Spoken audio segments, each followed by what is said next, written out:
마태복음 9장 14절로 26절을 한 절씩 교독하도록 하겠습니다. 14절 제가 먼저 읽습니다.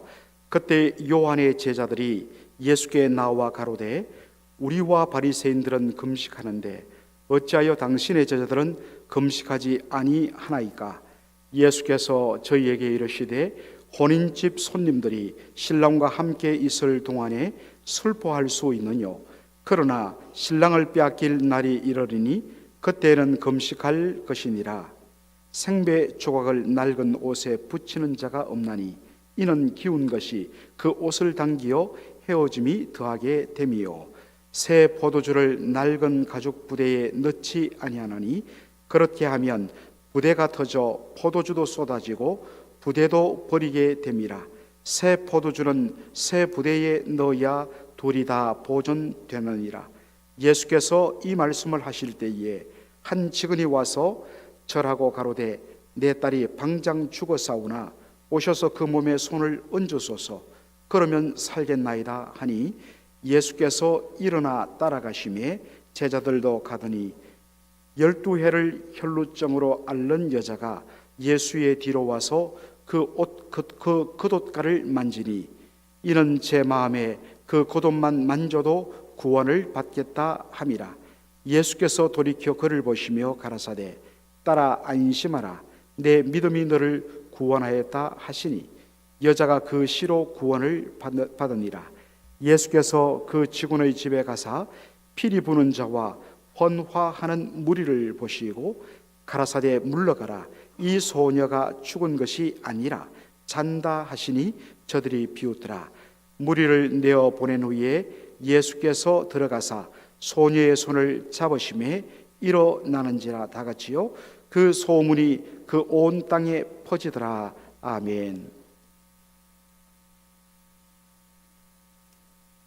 오늘 저는 새술은 새부대라는 제목으로 말씀을 전가하기를 원합니다. 여기 보니까 요한의 제자들이 예수님께 나와서 질문한 것으로 오늘 본문이 시작됩니다.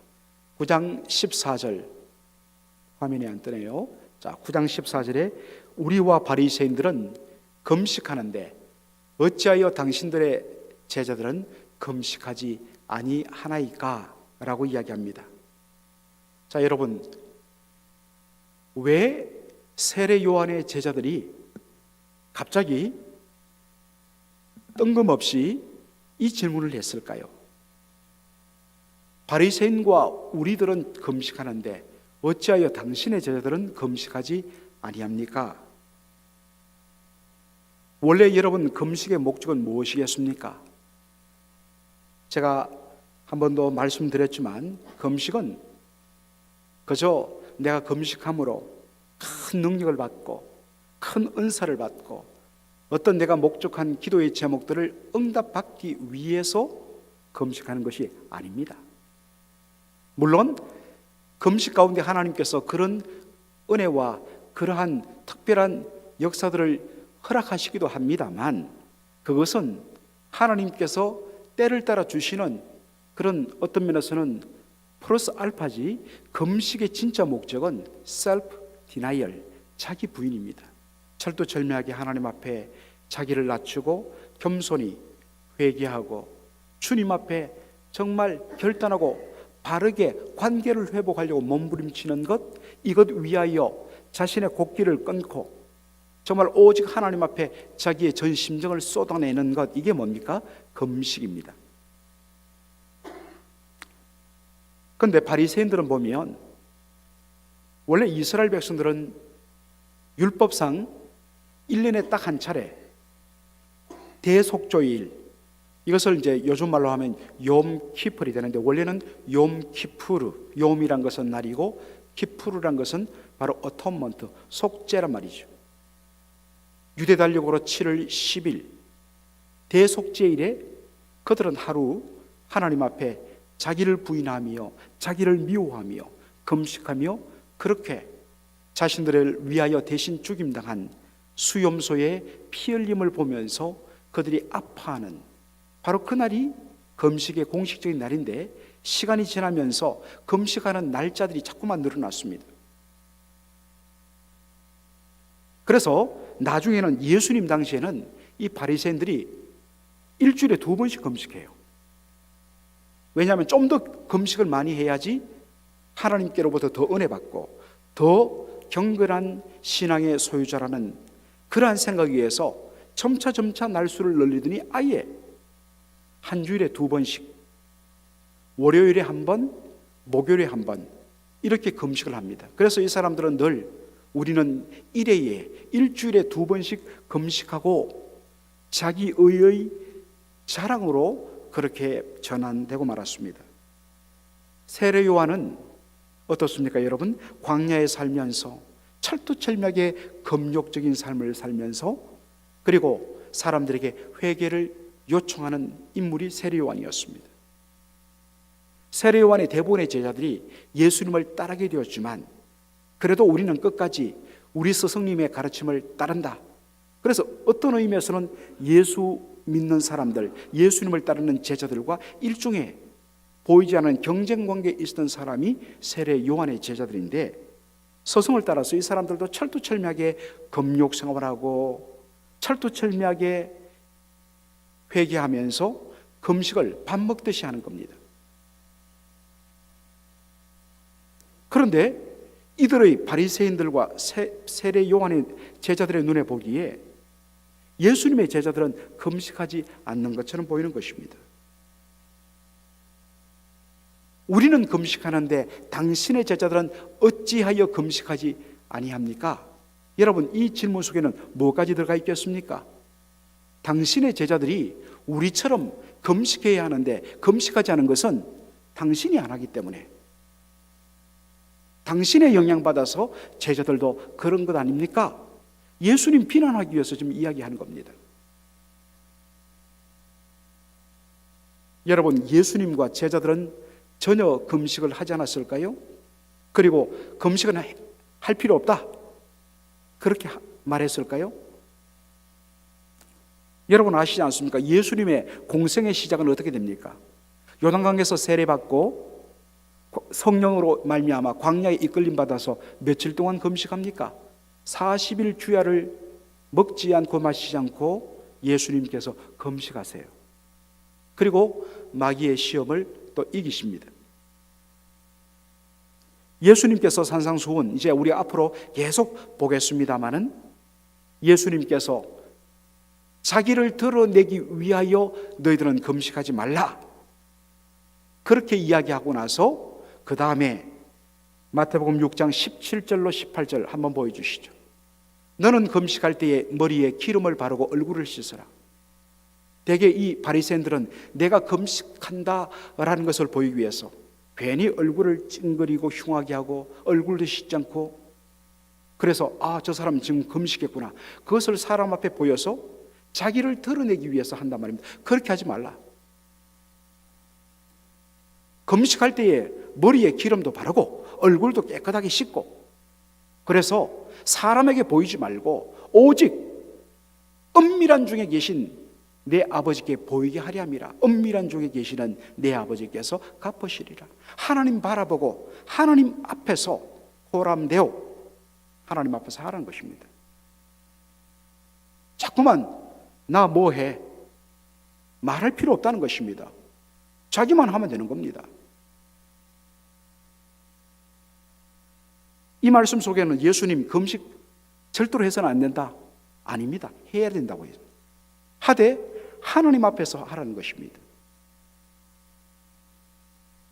사도행전을 보면 예수님의 제자들이, 사도들이 금식하는 모습이 종종 나타납니다. 사도행전 13장 2절로 3절에 주를 섬겨 금식할 때에 성령께서 가라사대 내가 불로 시키는 일을 위하여 바나바와 사울을 따로 세우라.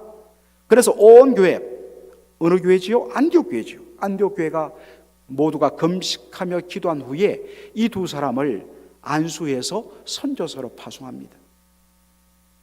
그리고 14장 23절 보면 사도 바울이 1차 선교 여행을 갈라디아 지방으로 쭉 마친 후에 다시 안디옥으로 돌아오기 전에 어떻게 합니까?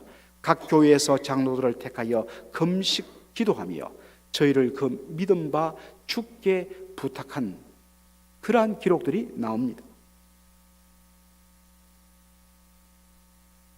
분명히 예수님 금식을 금하지 않았습니다. 예수님의 제자들도 금식했습니다. 그런데도 왜 세례 요한의 제자들 그리고 바리새인들은 예수님과 예수님의 제자들이 금식하지 않는다고 그렇게 비판하며 힐난했을까요? 여러분, 우리가 말씀을 읽을 때에 말씀을 바로 깨닫는, 바로 이해하는 한 중요한 원칙이 뭐겠습니까? 어떤 구절이나 어떠한 사건이 나왔을 때 그것을 바로 그 앞에 나온 사건과 그 다음에 나오는 사건 내용을 문맥, 컨텍스트를 통해서 읽는 것, 그래야만 이해가 될 수 있습니다. 앞뒤 다 빼먹고 그 단어, 그 구절 하나만 딱 떼갖고 하다 보면 엉뚱하게 해석될 수 있어요. 반드시 문맥을 통해서 읽어야 됩니다. 자, 여러분, 오늘 바로 앞에 나오는 사건이 무엇입니까? 오늘 바로 앞에 나오는 사건이 뭐예요? 자, 마태복음 9장 9절로 13절 여러분 한번 보시기 바랍니다. 그 성경을 여러분 펴놓으셨으니까. 지금 이 장면이 예수님께서 길을 가다가 어제 이제 우리가 읽었던 매일 성경 본문입니다. 어제 새벽에도 이 말씀을 다루었는데 예수님께서 마태가 세관에 앉은 걸 보고, 이 사람은 세리입니다. 그런데 예수님께서 마태를 나를 따르라 자신의 제자로 불러주신 것입니다. 그 당시 유대 랍비들은 세리들, 이 매국노들, 그리고 각종 죄를 짓는 죄인들은 절대로 제도 안 받았습니다. 돈을 한 밭더리 싸고 나를 제자 좀 삼아달라 해도 거절했습니다. 그런데 예수님께서 자발적으로 세리마태를 제자로 부르신 것입니다. 얼마나 감격했는지 예수님께서 이제 초대를 받습니다. 그래서 예수께서 마태의 집에 앉아 음식을 잡수실 때에 많은 세리들과 죄인들이 와서 예수와 그 제자들과 함께 앉았더니, 여러분 이 앉았더니란 말은 성경 밑에 풋노트를 보면 바로 기대어서 식사하는 유대인들의 생활 습관 이렇게 되어 있습니다. 그저 그냥 앉아서 먹는 것 아니라 잔치가 벌어진 겁니다. 그때에 자신들의 동료들, 그리고 그 당시 유대 랍비들과 바리새인들의 기준에 의해서 저 사람들은 상종 못할 죄인이라고 그렇게 바로 비참하게 여겼던 그 죄인들이 와서 예수님과 제자들과 함께 어우러져서 잔치하고 있는 거예요. 바리새인들이 이것을 보고 제자들에게 이야기합니다. 어찌하여 너희 선생은 세리와 죄인들과 함께 잡수시느냐? 이 자들이 추악하고 불의하고 죄인이라는 것을 안다면 그들과 함께 있는 것으로 내가 더러워지기 때문에 더럽고 추함을 피하기 위해서 이런 인간들과는 상종도 하지 말아야 되는데 어찌하여 너희 선생은 세리들과 죄인들과 함께 지금 먹고 마시느냐? 이렇게 비난합니다. 그런데 예수님 뭐라고 이야기하십니까? 내가 한번 생각해 봐라. 의사는 누구에게 필요하냐? 누구에게 필요합니까? 멀쩡하게 아무 문제가 없는데 여러분들 의사한테 방문하면, 물론 의사는 좋죠. 의료 수가가 계속 올라가기 때문에. 그러나 솔직히 의사는 양심이 찔리죠. 의사가 누구한테 필요하냐? 병든 사람에게 필요한 것 아니겠습니까? 당연한 이야기죠. 그래서 병든 사람이 와서 의사의 도움을 받아갖고 나았다는 이야기를 들을 때 어떤 면에서 내가 돈을 버는 것도 있지만 한 사람을 고쳤다, 나로 말미암아 어떤 사람이 회복되었다, 이것만으로 의사는 기쁜 겁니다. 자신의 존재 이유가 확인되었기 때문에. 예수님 말씀하십니다. 내가 왜 이 땅에 온지 아니냐? 나는 의인을 부르러 온 것이 아니다. 죄인을 부르러 왔다. 그리고 그 죄인들을 불러 회개시켜 그들을 돌이켜 천국 백성 만들고 하나님의 자녀 만드는 것, 그것이 나의 기쁨이고 하나님의 기쁨이다 라고 이야기하십니다. 자, 여러분, 바로 이 말씀 다음에 나온 것이 뭐라고요? 금식 10입니다. 말씀을 연결해서 봐야 돼요. 바리새인들과 요한의 제자들이 생각하는 금식은 무엇입니까? 그들은 금식의 한 면만을 생각했습니다. 죄인들이 죄를 깨닫고 회개할 때 동반하는 것이 뭐냐? 금식이란 것입니다. 맞는 말이지요. 그들도 인정합니다. 당신 말대로 죄인들을 불러 회개시키기 위해서 당신이 왔다면 그 사람들을 회개시키면서 무슨 밥을 먹느냐?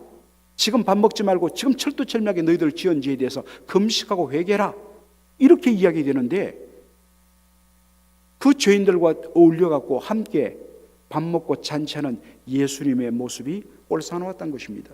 그래서 아주 예수님을 향하여서 비난의 화살을 쏘았던 것입니다. 그래서 한 말이, 어찌하여 당신의 제자들은 금식하지 않습니까? 라고 비아냥거린 것입니다.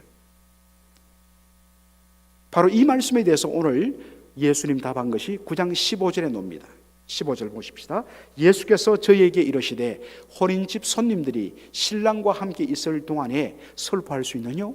그러나 신랑을 빼앗길 날이 이르리니 그때는 금식할 것이니라. 예수님은 혼인잔치를 비유로 말씀하십니다. 자, 다시 말씀 한번 보여주세요.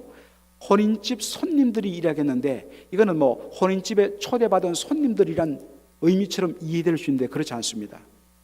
정확하게 번역하면 혼인집 신랑의 들러리입니다. 어떤 의미에서는 신랑 신부보다도 결혼식을 함께 도와주는 옆에 있는 친구들, 들러리들이 더 기뻐요. 마치 자기가 결혼한 것 이상으로 기뻐요.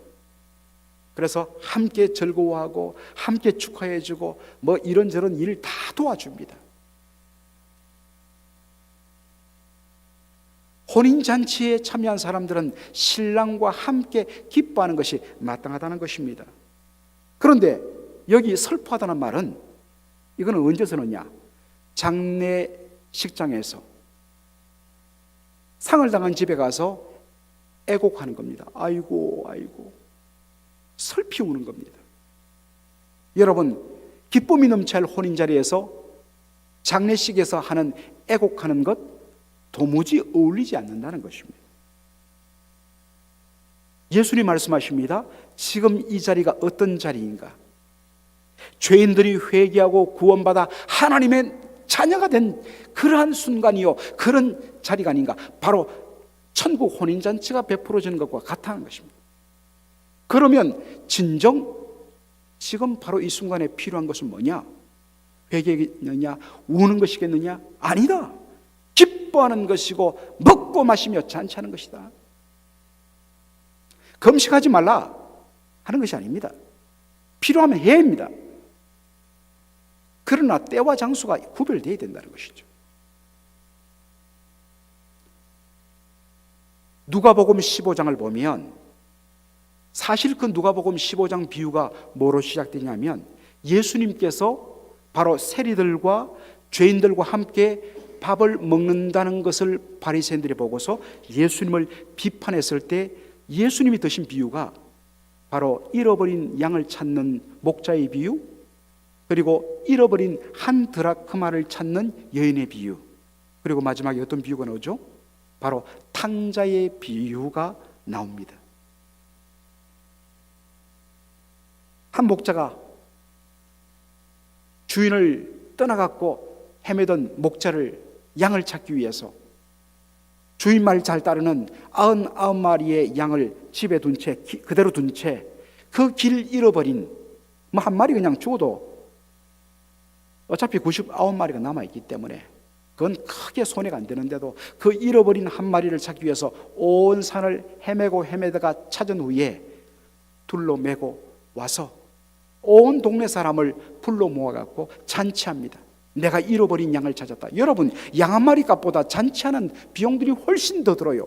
어떤 면에서는 이 비유는 정상적이 아니에요. 왜 예수님이 이런 과장법을 쓰시는가? 잃어버린 양 한 마리 찾아와 놓고 양 100마리 드는 잔치를 벌여서 이웃 사람들과 함께 잔치하는, 이 계산 안 되는 어리석은 사람 어디 있겠습니까? 예수님도 아십니다. 그런데 이렇게 과장되이 비유를 드신 근본 이유가 어디 있습니까? 누가복음 15장 7절 한번 보시겠습니다. 내가 너희에게 이르노니 이와 같이 죄인 하나가 회개하면 하늘에서는 회개할 것 없는 의인 99을 인하여 기뻐하는 것보다 더하리라. 이게 우리 주님의 마음이고 아버지의 마음입니다.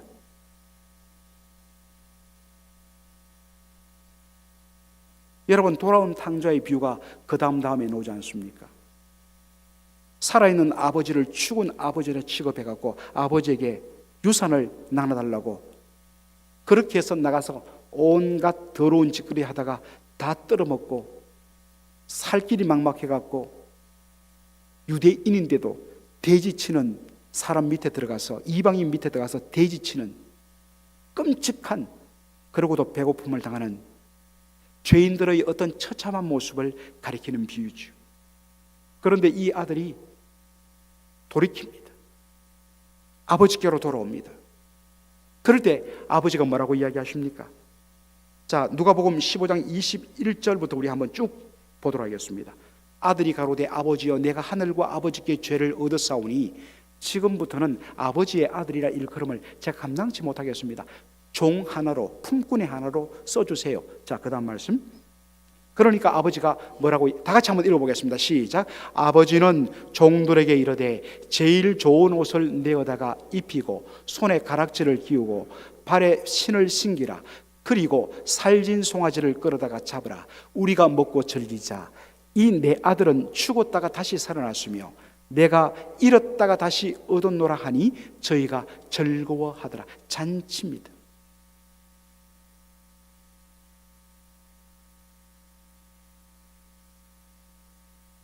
절대로 이런 대우해서는 안 될 자식이에요.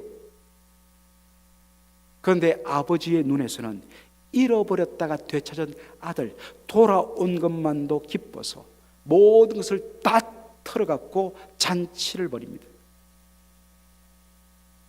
그럴 때 바깥에서 돌아다 이 소식을 들은 큰아들이 집에 안 들어가려고 또 이 아버지한테 버팅기면서 막 불만을 쏟아놓죠. 동생이 회개하고 돌아왔다는 소식을 듣고 아버지가 잔치 벌인 이 소식을 듣고서 오히려 분노합니다. 여러분, 큰아들의 모습은 다름 아닌 죄인들이 주께로 돌아오고 그 죄인들을 구원하여서 그들과 함께 먹고 마시는 기쁨을 누리는 예수님을 비판하고 힐난하는 바로 바리새인들을 빗댄 예수님의 비유입니다. 죄인이 회개하고 하나님의 자녀가 된 것에 대해서 불만합니다. 어떻게 저런 자들이 우리와 똑같은 하나님의 자녀가 된단 말이야? 저런 자들은 결코 하나님의 은혜에 참여할 수 없어. 여러분, 이것이 저와 여러분의 모습 아닙니까? 그렇다면 바리새인인 것입니다.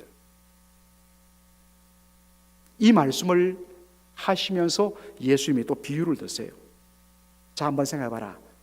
이미 낡아진 옷에다가 한 번도 쓰지 않고 한 번도 빨지 않은 빳빳한 새 천 조각을 거기에 덧붙여갖고 꿰매봐라. 그러면 이거 어떻습니까, 여러분들? 발을 한 땀 한 땀 꿰맬 때마다 이 뻣뻣한 그런 천 조각에 힘을 주면 이미 낡고 헤어진 천 조각은 뭡니까? 쑥 벌어집니다. 그러면 옷 다 망쳐요. 그 비유를 드시는 것입니다. 그리고 또 이야기하죠. 새 포도주를 낡은 부대에 담아서는 안 된다. 그러면 낡은 부대도 터지고 그 속에 담긴 포도주도 다 쏟아서 잃어버린다. 여러분, 무슨 의미겠습니까? 새 포도주란 것은 이제 막 만들었기 때문에 이제 얼마 지나지 않으면 발효가 시작됩니다. 발효가 되면 속에서 부글부글 끓고 속에서 그런 가스들이 올라오면서 버블이 퍽퍽 생기면 어떻게 해주십니까? 팽창이 되죠. 그러면 이 낡은 가죽 부대가 점차 부풀어 올라가고 나중에는 발효된 그 포도에서 나온 발효된 가스에 의해서 나중에는 견디지 못해갖고 이 낡은 가죽이 팽창을 견디지 못해갖고 뻥 터져버립니다. 그러면 가죽 부대도 잃고 포도주도 쏟아져 버린다 하는 말씀이죠. 그래서 예수님 말씀하십니다. 새 술은 새 부대에 부어야 된다. 예수님 의도가 뭡니까? 너희 유대주의의 그 낡은 생각으로 하나님 말씀에 어긋나는 잘못된 율법주의적인 관점으로는 예수님으로 말미암아 임한 하나님의 나라와 하나님이 주신 이 놀라운 선물을 제대로 담아낼 수가 없다는 것입니다.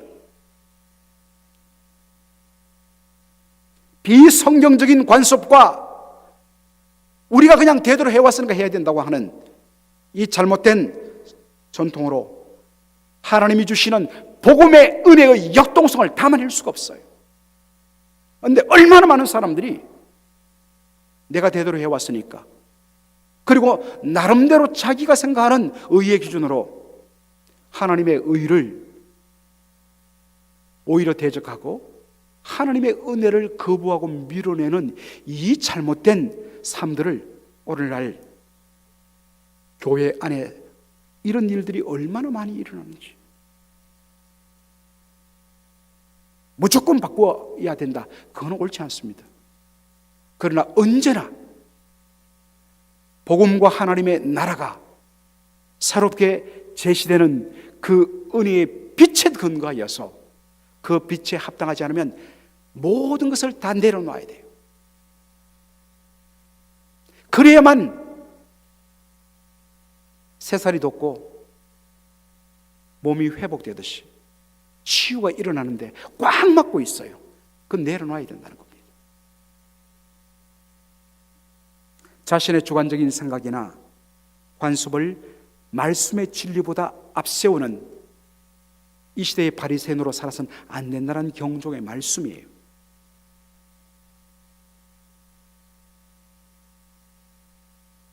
제가 한번 경험했던, 가보았던, 설교했던 뉴욕의 한 교회가 생각납니다.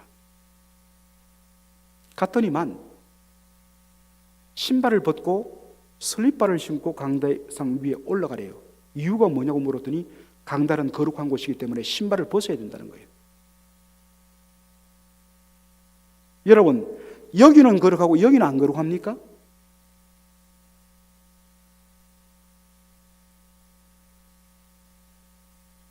진짜 거룩하게 하기 위해서 신발을 벗어야 된다면 왜 슬립바는 신습니까? 얼마나 어리석습니까? 그런데 이것을 거룩이란 이름 아래 잘못된 적용 아래 그렇게 해서 여기에 올라선 사람들은 거룩한 사람, 너희 성도들은 우리보다 낮은 사람, 이 말이 되는 거예요. 하나님은 무소부지하신 하나님이십니다. 창세기 28장 16절에 야곱이 잠에 깨어서 뭐라고 이야기합니까? 16절,